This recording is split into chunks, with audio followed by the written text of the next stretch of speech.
Hello friends, welcome to my YouTube channel. ఈరోజు మనం classroom organization అనే యూనిట్లో ఫస్ట్ టాపిక్ గురించి డిస్కస్ చేద్దాం. Let's get started. మన ఫస్ట్ టాపిక్ వచ్చేసి meaning of classroom organisation. Classroom organization అంటే ఏంటి అనేది ఇప్పుడు తెలుసుకుందాం.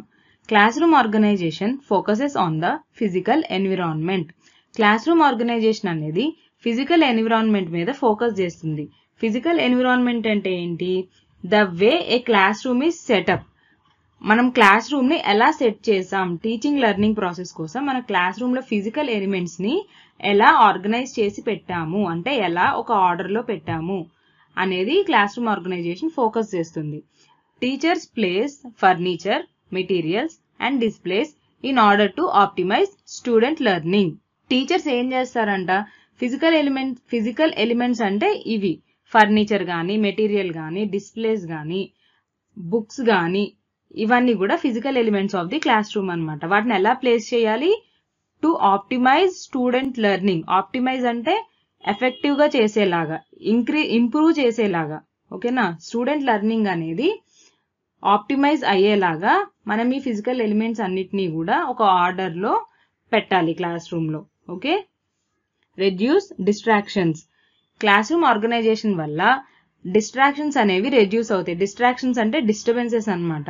మనం దేని మీదైనా ఫోకస్ చేయకుండా వేరే విషయాల గురించి ఆలోచిస్తే దాన్ని డిస్ట్రాక్షన్ అంటాం. అలాగే క్లాస్ రూమ్ లో పిల్లలు కూడా టీచర్ చెప్పే దాని మీద వాళ్ళ అటెన్షన్ అంతా ఉండాలి. డిస్ట్రాక్ట్ అవ్వకూడదు, డిస్టర్బ్ అవ్వకూడదు. ఆ విధంగా క్లాస్ రూమ్ ఆర్గనైజేషన్ అనేది జరగాలి. Decorate the class room with work of the student. Students తో కూడా మనం వర్క్స్ చేస్తూ ఉంటాం కదా, వర్కింగ్ మోడల్స్ కానీ, ప్రాజెక్ట్స్ లో చేసిన వర్క్స్ కానీ, ఇవన్నీ కూడా మనం క్లాస్ రూమ్ లో నీట్ గా అందంగా డెకరేట్ చేయాలి. ఎందుకంటే అది వాళ్ళకి ఏ సార్ట్ ఆఫ్ ఇన్స్పిరేషన్ కింద వర్క్ అవుతుంది అనమాట. చూసి నేను చేశాను, నా వర్క్ అక్కడ డిస్ప్లే అవుతుంది అని ఒక సార్ట్ ఆఫ్ అచీవ్మెంట్ కానీ, వాళ్ళు ఒక సాటిస్ఫాక్షన్ ఫీల్ అవుతారు. నా వర్క్ అక్కడ ఉందని ఇంకా ఇన్స్పైర్డ్ గా ఫీల్ అయ్యి ఇంకా ఎక్కువ ఫోకస్ చేస్తారు అనమాట క్లాస్ మీద. Students can access materials with minimum disturbance to others. Students class room లో ఉన్న మెటీరియల్స్ ని ఈజీగా యాక్సెస్ చేసుకునే విధంగా ఉండాలి. ఇతరులని డిస్టర్బ్ చేయకుండా క్లాస్ రూమ్ లో వాళ్ళకి కావాల్సిన మెటీరియల్స్ అన్ని కూడా, ఫర్ ఎగ్జాంపుల్స్ బుక్స్ ర్యాక్ ఉందనుకోండి, అది అందరికీ ఈజీగా రీచ్ అయ్యేలాగా, ఒకరినొకరు డిస్టర్బ్ చేసుకునే విధంగా కాకుండా అందరూ ఎవరికి వాళ్ళు వెళ్ళి మెటీరియల్ తెచ్చుకునేలాగా అలా అరేంజ్ చేసి పెట్టాలి క్లాస్ రూమ్ అనేది. Promotes interaction and influences student learning. Interaction అంటే క్లాస్ రూమ్ లో ఇంటరాక్షన్ అంటే స్టూడెంట్స్ మధ్యలో ఇంటరాక్షన్ కానీ, టీచర్ కి స్టూడెంట్ కి మధ్యలో ఇంటరాక్షన్ కానీ. ఇప్పుడు ఎవరైనా పేరెంట్స్ వచ్చారనుకోండి క్లాస్ రూమ్ కి, పేరెంట్స్ టీచింగ్ మీటింగ్ అప్పుడు వాళ్ళ మధ్య జరిగే ఇంటరాక్షన్స్ కానీ వాటిని ప్రమోట్ చేసేలాగా ఉండాలి. అంటే పాజిటివ్ వేలో ఇంటరాక్షన్ జరిగేలాగా ఉండాలి. దానివల్ల స్టూడెంట్ లెర్నింగ్ అనేది ఇన్ఫ్లుయెన్స్ అవుతుంది, ఎఫెక్ట్ అవుతుంది. అంటే పాజిటివ్ వేలో ఇంటరాక్షన్స్ అనేవి ఉంటే స్టూడెంట్ లెర్నింగ్ కూడా పాజిటివ్ వేలో జరుగుతుంది. Considers the structural aspects of the class room. Structural aspects అంటే ఫిజికల్ ఆస్పెక్ట్స్ అనమాట. ఫిజికల్ ఎలిమెంట్స్ అని చెప్పాం కదా, అవి స్ట్రక్చరల్ ఆస్పెక్ట్స్ లోకి వస్తాయి. స్ట్రక్చరల్ అంటే something that is arranged in a specific way. ఒక ఆర్డర్ లో, ఒక పర్టికులర్ వేలో అరేంజ్ చేసే వాటిని మనం స్ట్రక్చరల్ ఆస్పెక్ట్స్ అంటాం. క్లాస్ రూమ్ కి సంబంధించిన స్ట్రక్చరల్ ఆస్పెక్ట్స్ అన్నిటినీ కూడా క్లాస్ రూమ్ ఆర్గనైజేషన్ లో డిస్కస్ చేస్తాం. Purpose of classroom organisation. Classroom organisation యొక్క పర్పస్ ఏంటి అంటే, క్లాస్ రూమ్ ఆర్గనైజ్ చేయడం వల్ల మన ప్రయోజనం ఏంటి, యూజ్ ఏంటి? Provides quality learning and helps in teaching learning process. Class room ని ఆర్గనైజ్ చేయడం వల్ల క్వాలిటీ లెర్నింగ్ అనేది జరుగుతుంది క్లాస్ రూమ్ లో. అంటే ఇప్పుడు క్లాస్ రూమ్ ఎలా పడితే అలా ఉందనుకోండి, స్టూడెంట్స్ మైండ్ కూడా ఫోకస్డ్ గా ఉండదు, కాన్సన్ట్రేటెడ్ గా ఉండదు. క్లాస్ రూమ్ లో మెటీరియల్స్ అన్ని కూడా ఒక ఆర్డర్ లో కాకుండా పిచ్చి పిచ్చిగా పెట్టామనుకోండి, వాళ్ళ మైండ్స్ కూడా డిస్టర్బ్ అవుతూ ఉంటాయి. అలా కాకుండా క్వాలిటీ లెర్నింగ్ అనేది జరగడానికి క్లాస్ రూమ్ ఆర్గనైజేషన్ అనేది చాలా ఇంపార్టెంట్. మంచి టీచింగ్ లెర్నింగ్ ప్రాసెస్ అనేది జరగడానికి క్లాస్ రూమ్ అనేది నీట్ గా ఆర్గనైజ్డ్ వేలో ఉండాలి. Improves student teacher relation. Student కి టీచర్ కి ఉన్న రిలేషన్ అనేది, ఇందాక ఇంటరాక్షన్స్ అని చెప్పాం కదా, స్టూడెంట్ టీచర్ ఇంటరాక్షన్ కానీ, పేరెంట్ టీచర్ ఇంటరాక్షన్స్ కానీ క్లాస్ రూమ్ ఆర్గనైజేషన్ వల్ల ఇంప్రూవ్ అవుతాయి, పాజిటివ్ వేలో డెవలప్ అవుతూ ఉంటాయి. ఓకేనా? Increases students academic progress. Students యొక్క అకాడమిక్ ప్రోగ్రెస్ అనేది కూడా ఇంప్రూవ్ అవుతుంది. స్టూడెంట్స్ అకాడమిక్స్ లో మంచి స్కోర్స్, మంచి మార్క్స్ సాధించగలుగుతారు. వాళ్ళ నాలెడ్జ్ అనేది కూడా ఇంప్రూవ్ అవుతుంది. Reduces student behavioural problems. Students behaviour అనేది కూడా పాజిటివ్ వేలో ఇంప్రూవ్ అవుతుంది. అంటే ఇప్పుడు ఎవరైనా బాగా అల్లరి చేసే పిల్లలు ఉన్నారనుకోండి, వాళ్ళకు కూడా క్లాస్ రూమ్ అనేది నీట్గా ఆర్గనైజ్ చేసి ఉంటే మనం కూడా చదువుకోవాలి, నేర్చుకోవాలి, నాలెడ్జ్ గెయిన్ చేయాలి అనే ఇంట్రెస్ట్ పెరుగుతుంది. వాళ్ళలో ఉన్న బిహేవియరల్ ప్రాబ్లమ్స్ కూడా తగ్గిపోతూ ఉంటాయి. Helps in running the classroom smoothly and effectively. Classroom ని ఎఫెక్టివ్ వేలో రన్ చేయడానికి టీచర్ కి చాలా ఉపయోగపడుతుంది క్లాస్ రూమ్ ఆర్గనైజేషన్ అనేది. క్లాస్ రూమ్ లో థింగ్స్ అన్ని కూడా ఎప్పటికప్పుడు నీట్ గా ఆర్గనైజ్డ్ గా ఉంటే గనక క్లాస్ రూమ్ మెయింటెనెన్స్ అనేది, క్లాస్ రూమ్ రన్నింగ్ అనేది స్మూత్ వేలో జరుగుతుంది. Knowledge enriching classroom for students. Classroom organisation వల్ల పిల్లల్లో నాలెడ్జ్ అనేది బాగా డెవలప్ అవుతుంది, ఇంప్రూవ్ అవుతుంది.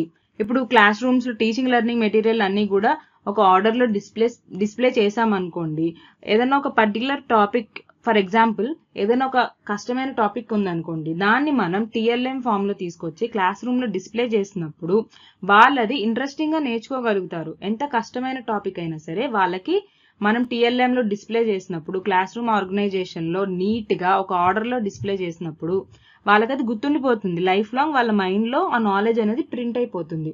ఓకేనా? Next, teacher benefits. Classroom organisation వల్ల టీచర్ కి ఎలాంటి బెనిఫిట్స్ ఉంటాయి? ఫస్ట్ అండ్ ఫార్మోస్ట్ బెనిఫిట్ వచ్చేసి లెస్ వేస్టెడ్ టైం. టైం అనేది చాలా సేవ్ అవుతుంది క్లాస్ రూమ్ ఆర్గనైజేషన్ వల్ల. ఇప్పుడు టీచర్ అనేవాడు డే మొత్తంలో కూడా ఒక క్లాస్ నుంచి ఇంకో క్లాస్ కి షిఫ్ట్ అవుతూ ఉంటారు. సో క్లాస్ కి వచ్చిన వెంటనే ఏ మెటీరియల్ ఎక్కడుంది, ఏ థింగ్ ఎక్కడుందో వెతుక్కోవడం వల్ల వాళ్ళకి టైం వేస్ట్ అవుతుంది. అన్ని ఒక ఆర్గనైజ్డ్ వేలో ఉంటే గనక క్లాస్ కి రాగానే వాళ్ళు చెప్పాల్సిన క్లాస్ మీద, సబ్జెక్ట్ మీద ఫోకస్ చేస్తూ ఉంటారు. ఆ విధంగా వాళ్ళకి టైం సేవ్ అవుతుంది అనమాట. క్లాస్ రూమ్ ఆర్గనైజేషన్ వల్ల టీచర్స్ కి టైం అనేది వేస్ట్ అవ్వదు. Reduces teacher fatigue. ఫ్యాటిగ్ అంటే టైర్డ్నెస్, అలసట, మెంటల్ టైర్డ్నెస్ అన్నమాట. క్లాస్ రూమ్ లో పిల్లలు అల్లరి చేస్తూ ఉంటారు, దానివల్ల వాళ్ళు కొంచెం స్ట్రెస్ ఫీల్ అవుతూ ఉంటారు. అదే క్లాస్ రూమ్ లో థింగ్స్ అన్ని కూడా, ఫిజికల్ ఎన్విరాన్మెంట్ అంతా కూడా నీట్ గా ఉందనుకోండి, వాళ్ళు కొంచెం అలసట అనేది తగ్గుతుంది, మెంటల్ స్ట్రెస్ అనేది తగ్గుతుంది. చూసిన వెంటనే వాళ్ళు కూడా కొంచెం మోటివేట్ అవుతారు, క్లాస్ చెప్పాలి, మనం బాగా క్లాస్ చెప్పాలి అనే ఫీలింగ్ వాళ్ళకు కూడా వస్తుంది అనమాట. Okay. Enhances professional growth. Teachers యొక్క ప్రొఫెషనల్ గ్రోత్ కూడా క్లాస్ రూమ్ ఆర్గనైజేషన్ అనేది చాలా యూజ్ అవుతుంది. వాళ్ళ ప్రొఫెషనల్ స్కిల్స్ అనేవి ఇంప్రూవ్ అవుతూ ఉంటాయి క్లాస్ రూమ్ ఆర్గనైజేషన్ వల్ల. Student benefits. స్టూడెంట్స్ కు ఉండే బెనిఫిట్స్ ఏంటి? Learn how to behave. Class room లో వాళ్ళు ఎలా బిహేవ్ చేయాలి, బిహేవియరల్ ప్రాబ్లమ్స్ రెడ్యూస్ అవుతాయి క్లాస్ రూమ్ ఆర్గనైజేషన్ వల్ల. ఒక పిల్లవాడు క్లాస్ రూమ్ అనేది నీట్ గా ఆర్గనైజ్డ్ వేలో ఉండడం వల్ల తను ఎలా బిహేవ్ చేయాలి క్లాస్ లో అనేది కూడా నేర్చుకుంటాడు. మన చుట్టూ ఉండే ఫిజికల్ ఎన్విరాన్మెంట్ వల్ల మన బిహేవియర్ లో చాలా చేంజెస్ వస్తాయి. మన బిహేవియర్ మన చుట్టూ ఉండే ఫిజికల్ ఎన్విరాన్మెంట్ వల్ల ఇన్ఫ్లుయెన్స్ అవుతుంది. మన చుట్టూ ఉండే థింగ్స్ అన్ని కూడా నీట్ గా ఉన్నాయనుకోండి, మన ఆలోచనలు కూడా కొంచెం పాజిటివ్ వైబ్రేషన్స్ ఉంటాయి, మనకి పాజిటివ్ వేలో డెవలప్ అవుతాయి. అలా కాకుండా పిచ్చి పిచ్చిగా ఉన్నాయనుకోండి, మన చుట్టూ ఉన్న ఫిజికల్ ఎన్విరాన్మెంట్ అనేది, మన ఆలోచనలు కూడా కొంచెం డిస్ట్రాక్ట్ అవుతూ ఉంటాం, ఫోకస్ చేయలేం, కన్ఫ్యూజ్ అవుతూ ఉంటాం. ఓకేనా? Students will learn how to conduct their business. అంటే ఏంటి? వాళ్ళకి యూజ్ అయ్యే యాక్టివిటీస్ లో, వాళ్ళకి లెర్నింగ్ ఇంప్రూవ్ అయ్యే యాక్టివిటీస్ లో వాళ్ళు ఎంగేజ్ అవుతూ ఉంటారు. They will be engaged in the activities that helps them in learning. వాళ్ళు ఏం నేర్చుకోవాలి క్లాస్ రూమ్ లో, దాని మీద ఫోకస్ చేసి వాళ్ళ పని వాళ్ళు చేసుకుంటూ పోతారనమాట. డిస్ట్రాక్ట్ అవ్వకుండా, అల్లరి చేయకుండా, కొంచెం ఇవన్నీ కూడా తగ్గుతూ ఉంటాయి క్లాస్ రూమ్ ఆర్గనైజేషన్ వల్ల. Develops respect, kindness and tolerance for others. Respect అంటే గౌరవం. ఇతరుల పట్ల గౌరవంగా ఎలా బిహేవ్ చేయాలి, గౌరవంగా ఎలా మెలగాలి అనేది నేర్చుకుంటారు. అలాగే టాలరెన్స్, ఓర్పు పెరుగుతుంది పిల్లల్లో, టాలరెన్స్ అనేది పెరుగుతుంది. ప్రతి విషయానికి వెంటనే ఇన్స్టెంట్ గా రియాక్ట్ అయిపోకుండా ఒక నిమిషం ఓర్పుతో వినగలుగుతారు, ఏం జరిగింది అనేది ఆలోచించగలుగుతారు. అలాగే కైండ్నెస్ కూడా డెవలప్ అవుతుంది, ఇతరుల పట్ల దయాగుణంతో ఎలా ఉండాలి అనే ఫీలింగ్ కూడా వాళ్ళలో డెవలప్ అవుతుంది. Efficiency, pride of accomplishment and behaviour. ఇంకా ఏం క్వాలిటీస్ డెవలప్ అవుతాయి? ఎఫిషియన్సీ డెవలప్ అవుతుంది, అంటే వాళ్ళు సమర్థవంతమైన స్టూడెంట్స్ కింద తయారవుతారు. నాలెడ్జ్ విషయంలో కానీ బిహేవియరల్ విషయంలో కానీ వాళ్ళు ఒక గుడ్ స్టూడెంట్స్ కింద తయారవుతారు. ప్రైడ్ ఆఫ్ అకంప్లిష్మెంట్, వీటి వల్ల వాళ్ళు నాలెడ్జ్ అనేది కూడా బాగా నేర్చుకోగలుగుతారు, సబ్జెక్ట్ అనేది బాగా నేర్చుకోగలుగుతారు, కాన్సన్ట్రేట్ చేసి నాలెడ్జ్ అనేది గెయిన్ చేసుకోగలుగుతారు. దానివల్ల వాళ్ళకి ప్రైడ్ ఆఫ్ అకంప్లిష్మెంట్ వస్తుంది. అంటే మనం ఏదో సాధించగలం అనే కాన్ఫిడెన్స్ వస్తుంది, అలాగే మనం సాధించాం అనే ఫీలింగ్ వాళ్ళలో వస్తుంది. దానివల్ల వాళ్ళకి కాన్ఫిడెన్స్ వస్తుంది. ఓకేనా, సెల్ఫ్ కాన్ఫిడెన్స్, సెల్ఫ్ ఎస్టీమ్ అనేది డెవలప్ అవుతుంది వాళ్ళలో. మన next topic classroom seating arrangement. Classroom seating arrangement కూడా physical aspects of classroom లోకే వస్తాయి. మనకి different types of seating arrangements ఉంటాయి. బేస్డ్ ఆన్ ద క్లాస్, ఏ క్లాస్ కి చెప్తున్నాము, ఎలాంటి సబ్జెక్ట్ చెప్తున్నాము, స్టూడెంట్స్ ఎలా ఉన్నారు, వీటన్నిటి మీద డిపెండ్ అయ్యి క్లాస్ రూమ్ సీటింగ్ అరేంజ్మెంట్ అనేది జరుగుతూ ఉంటుంది. ఓకేనా, seating arrangement should be chosen according to the traffic patterns in the class room. Traffic patterns in the class room అంటే ఏంటి? How teacher and students move in a class room.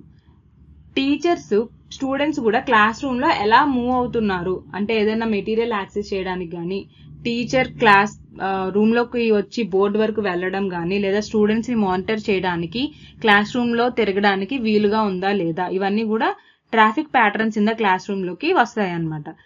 వాటి బట్టి మనం seating arrangement అనేది చూస్ చేసుకోవాలి. Best arrangement lets the students go to the door directly without having passed to against other students still seated. వేరే students ని disturb చేయకుండా ఒక student అనేవాడు డైరెక్ట్ గా క్లాస్ రూమ్ డోర్ దగ్గరికి వెళ్ళడానికి వీలుగా మన సీటింగ్ అరేంజ్మెంట్ అనేది ఉండాలి. ఈ పాయింట్ అనే కాదు, డోర్ నుంచి వాళ్ళ బెంచ్ దగ్గరికి వచ్చి కూర్చోడానికి కానీ, లేదా బెంచ్ నుంచి డోర్ వరకు వెళ్ళడానికి కానీ, లేదా ఏదైనా మెటీరియల్ యాక్సెస్ చేసుకోవడానికి కానీ, క్లాస్ రూమ్ లో టెక్స్ట్ బుక్స్ ఎక్కడ ఉన్నాయో వాటిని తీసుకోవడానికి కానీ, లేదా లంచ్ టైంలో లంచ్ బాక్సెస్ తీసుకోవడానికి కానీ, ఇలా ప్రతిదానికి కూడా వాళ్ళు ఒకళ్ళనొకళ్ళు డిస్టర్బ్ చేయకుండా డైరెక్ట్ గా వాళ్ళకి కావాల్సిన మెటీరియల్ దగ్గరికి వెళ్ళి తీసుకునే విధంగా సీటింగ్ అరేంజ్మెంట్ అనేది ఉండాలి క్లాస్ రూమ్ లో. Students with learning disabilities should be seated out side the main flow of the traffic. ఇప్పుడు మనం ఇంక్లూజివ్ ఎడ్యుకేషన్ లో ఏం చేస్తాం, డిఫరెంట్లీ ఏబుల్ పర్సన్స్ ని కూడా, లెర్నింగ్ డిజేబిలిటీస్ ఉన్న పిల్లల్ని కూడా సేమ్ క్లాస్ రూమ్ లో, జనరల్ స్టూడెంట్స్ ఉండే క్లాస్ రూమ్ లోనే వాళ్ళకు కూడా మనం లెర్నింగ్ అనేది నేర్పిస్తాం, టీచింగ్ అనేది చెప్తాం. అలాంటి పిల్లలకు కూడా క్లాస్ రూమ్ లో మెటీరియల్స్ అనేవి ఈజీగా యాక్సెస్ చేసుకునే విధంగా ఉండాలి. అంటే వాళ్ళకి మిగతా వాళ్ళకి లెర్నింగ్ డిజేబిలిటీస్ ఉన్న పిల్లలు కొంచెం డిఫికల్టీ ఉంటుంది వాళ్ళకి మెటీరియల్ ఏదైనా యాక్సెస్ చేయాలంటే. అందుకని వాళ్ళని జనరల్ స్టూడెంట్స్ ఈజీగా తిరిగే ప్లేస్ లో కాకుండా వాళ్ళకంటూ ఒక స్పెషల్ యాక్సెస్ ని మనం ప్రొవైడ్ చేయాలి. వాళ్ళు కూడా వాళ్ళ మెటీరియల్స్ ని ఈజీగా యాక్సెస్ చేసుకునే విధంగా మనం సీటింగ్ అరేంజ్మెంట్ అనేది చేయాలి క్లాస్ రూమ్ లో. Best seating arrangement will put the least distance between the teacher and the student. మనం బెస్ట్ సీటింగ్ అరేంజ్మెంట్ అని దేన్ని చెప్పొచ్చు అంటే, టీచర్ కి స్టూడెంట్ కి మినిమం డిస్టెన్స్ ఉండేలాగా ఏదైతే సీటింగ్ అరేంజ్మెంట్ ఉంటుందో అలాంటి సీటింగ్ అరేంజ్మెంట్ ని మనం బెస్ట్ సీటింగ్ అరేంజ్మెంట్ అని చెప్పొచ్చు. అంటే ఇప్పుడు టీచర్ ఒక స్టూడెంట్ ని మానిటర్ చేయాలన్నా, లేదా స్టూడెంట్ టీచర్ తో ఏదన్నా మాట్లాడాలన్నా, ఇంటరాక్ట్ అవ్వాలన్నా కూడా వాళ్ళ మధ్య లీస్ట్ డిస్టెన్స్ అనేది ఉండాలి. అలాంటి seating arrangement is the best seating arrangement. Based on purpose class room seating arrangements అనేవి ఎన్ని రకాలుగా ఉంటాయో చూద్దాం ఇప్పుడు. Okay, individual desk makes easy for teacher to move around. Individual desks అంటే ఒక పిల్లవాడికి ఒక చైర్, డెస్క్ తో ఒక చైర్ ఉంటుంది, అలాంటిది ఇండివిజువల్ డెస్క్స్ అన్నమాట. అలా ఉండడం వల్ల టీచర్ కి క్లాస్ రూమ్ లో మూవ్ అవ్వడానికి చాలా ఈజీగా యాక్సెసిబుల్ గా ఉంటుంది. Okay, for secondary classrooms short horizontal rows around a walkway. ఇది మనం జనరల్ గా కిండర్ గార్డెన్ పిల్లలు ఉన్న క్లాసెస్ లో ఎక్కువగా చూస్తూ ఉంటాం. ఒక చిన్న బెంచెస్ ఉంటాయి రోస్ లో, హారిజాంటల్ రోస్ లో, అంటే అడ్డంగా బెంచెస్ అనేవి రోస్ లో అరేంజ్ చేస్తూ ఉంటారు. టీచర్ మూవ్ అవడానికి చుట్టూ చాలా స్పేస్ అనేది ఉంటుంది మనకి. ఓకేనా, నేను నెక్స్ట్ స్లైడ్ లో చూపిస్తాను మీకు ఇవి అరేంజ్మెంట్స్ అనేవి. ఇదిగోండి, ఇలాగా short horizontal rows with space for the teacher to walk away. Teacher move అవ్వడానికి బెంచెస్ చుట్టూ కూడా ఇలా ఎక్కువ స్పేస్ ఉంటుందన్నమాట. ఇవి సెకండరీ క్లాస్ రూమ్స్ కి బాగా యూజ్ అయ్యే seating arrangement. Next herring bone arrangement. ఇవి ఇంగ్లీష్ అండ్ సోషల్ క్లాసెస్ చెప్పేటప్పుడు డిస్కషన్ పర్పస్ కోసం అనేది హెరింగ్ బోన్ అరేంజ్మెంట్ అనేది చాలా యూస్ఫుల్ గా ఉంటుంది. హెరింగ్ బోన్ అరేంజ్మెంట్ అంటే ఇలా వి షేప్లో ఉంటాయి బెంచెస్ అనేవి. ఓకేనా, జనరల్గా ఇలా ఉంటుంది. బెంచెస్ అనేవి ఇలా అరేంజ్ చేస్తాం. ఇక్కడ టీచర్ అనేవాడు ప్రజెంటేషన్ చేస్తూ ఉంటాడు లేదా క్లాస్ చెప్తూ ఉంటారనమాట. ఇలా వి షేప్ అరేంజ్మెంట్ని మనం హెరింగ్ బోన్ అరేంజ్మెంట్ అంటాం. బెంచెస్ అనేవి ఇలా వి షేప్లో అరేంజ్ చేస్తూ ఉంటాం. హెరింగ్ బోన్ అరేంజ్మెంట్ అనేది ఇంగ్లీష్ క్లాసెస్కి, సోషల్ స్టడీ క్లాస్, ఇలా థియరిటికల్ క్లాసెస్కి బాగా యూజ్ అవుతుంది హెరింగ్ బోన్ అరేంజ్మెంట్ అనేది. నెక్స్ట్ వచ్చేసి డబుల్ ఈ అరేంజ్మెంట్. వీటిలో టేబుల్స్ని రైట్ యాంగిల్స్లో అరేంజ్ చేస్తాం. అంటే ఇది ఈ స్ట్రక్చర్ అనమాట. ఈ అనేది ఇలా ఉంటుంది కదా, ఓకేనా. ఇది ఒక ఈ, యువతల మనం మిర్రర్ ఇమేజ్ లో ఇంకో ఈ చూడొచ్చు. ఇది డబుల్ ఈ అరేంజ్మెంట్ అని చెప్తాం మనం. ఇలా ఉండడం వల్ల ఏమవుతుందంటే సీటింగ్ కెపాసిటీ అనేది ఇంక్రీజ్ అవుతుంది.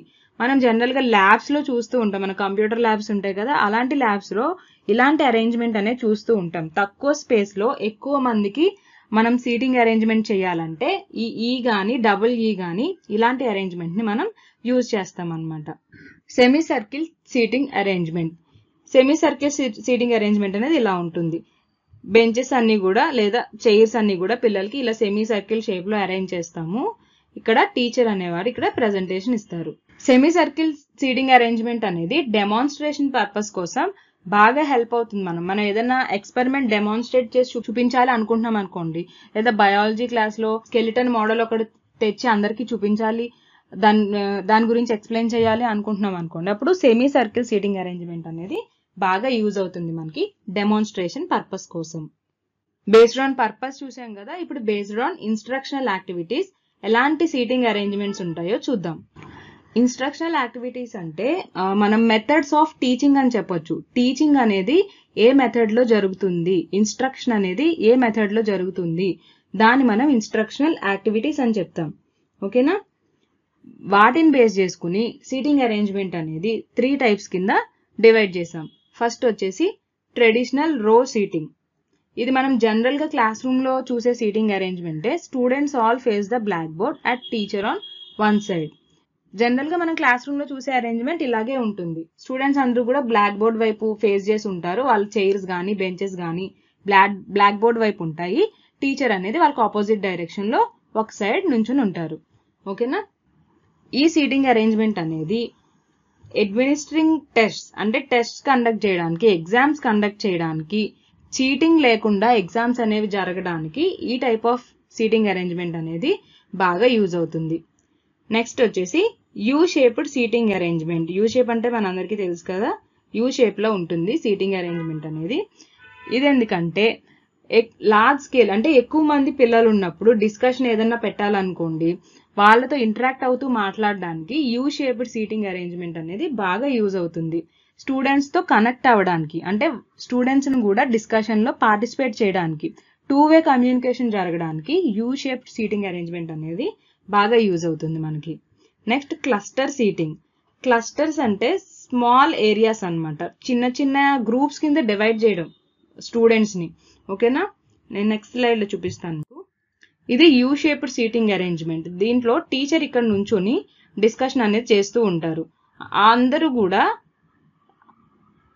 కూడా డిస్కషన్ లో పార్టిసిపేట్ చేస్తూ ఉంటారు. ఇప్పుడు టీచర్ ఎవరైనా ఏదైనా క్వశ్చన్ అడగాలనుకున్నా, వాళ్ళని మాట్లాడేలా చేయాలనుకున్నా కూడా ఈ టైప్ ఆఫ్ సీటింగ్ అరేంజ్మెంట్ అనేది బాగా యూజ్ అవుతుంది.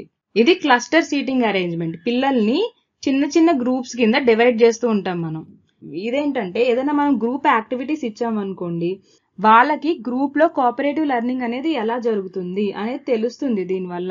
లేదా వాళ్ళని ఏమన్నా ప్రెజెంటేషన్ ఇమ్మన్నాం అనుకోండి, ఏదైనా చిన్న చిన్న గేమ్స్ ఆడించడానికి కానీ, ఇలా క్లస్టర్ సీటింగ్ అరేంజ్మెంట్ అనేది బాగా యూజ్ అవుతుంది. క్లాస్ రూమ్ అనేది కోఆపరేటివ్ గా, కొలాబరేటివ్ గా, ఇంటరాక్టివ్ గా చేయడానికి క్లస్టర్ సీటింగ్ అరేంజ్మెంట్ అనేది బాగా యూజ్ అవుతుంది మనకి.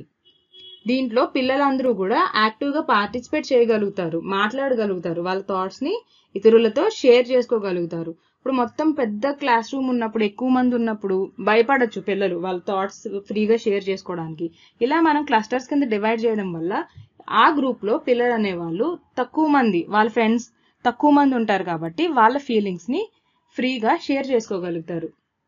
ఓకేనా, ప్రెజెంటేషన్స్ కానీ, డిస్కషన్స్ కానీ, గేమ్స్ కానీ ఈ టైప్ ఆఫ్ సీటింగ్ అరేంజ్మెంట్ అనేది బాగా యూజ్ అవుతుంది. అదర్ పాయింట్స్లోకి వస్తే మనం మినిమం స్ట్రెంత్ ఎంత ఉండాలంటే క్లాస్ రూమ్లో 40 పీపుల్ పర్ క్లాస్ ఉండాలి. ఒక క్లాస్కి 40 స్టూడెంట్స్ ఉండాలి, అంతకంటే ఎక్కువ ఉండకూడదు. ప్రాపర్ లైటింగ్ అండ్ వెంటిలేషన్ ఉండాలి. లైటింగ్ అండ్ వెంటిలేషన్ అనేది ప్రాపర్గా ఉండాలి క్లాస్ రూమ్లో. లైటింగ్ న్యాచురల్ లైట్ అనేది లోపలికి రావాలి. అలాగే ఎయిర్ ఫ్లో కూడా బాగుండాలి క్లాస్ రూమ్లో, కంజెస్టెడ్గా ఇరుకిరుగ్గా ఉండకూడదు. Provide self learning.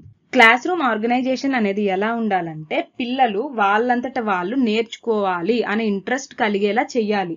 చూసిన వెంటనే మనం ఈ సబ్జెక్ట్ గురించి నేర్చుకోవాలి, మనం కూడా క్లాస్లో అందరితో పాటు నాలెడ్జ్ గెయిన్ చేయాలి, సెల్ఫ్ లెర్నింగ్ అవ్వాలి అనే ఫీలింగ్ రావాలి పిల్లల్లో.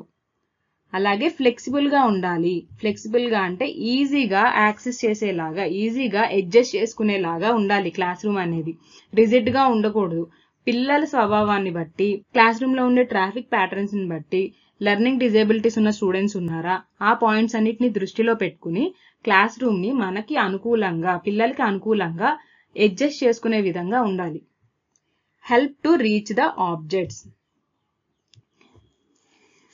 క్లాస్ రూమ్లో ఉన్న మెటీరియల్ని పిల్లలు, టీచర్స్ కూడా ఈజీగా యాక్సెస్ చేసుకునే విధంగా ఉండాలి. ఓకేనా? అర్థమైందా ఇవాల్టి టాపిక్ మీకు? ఇది ఇవాల్టి వీడియో. ఈ వీడియో కనుక మీకు నచ్చినట్టయితే ఖచ్చితంగా లైక్ చేయండి, నా ఛానల్కి సబ్స్క్రైబ్ చేసుకోండి. మీకు ఏమన్నా డౌట్స్ ఉన్నట్టయితే కామెంట్ సెక్షన్లో కామెంట్ చేయండి. నేను మీ డౌట్స్ అన్ని క్లియర్ చేయడానికి ఖచ్చితంగా ట్రై చేస్తాను. Thank you.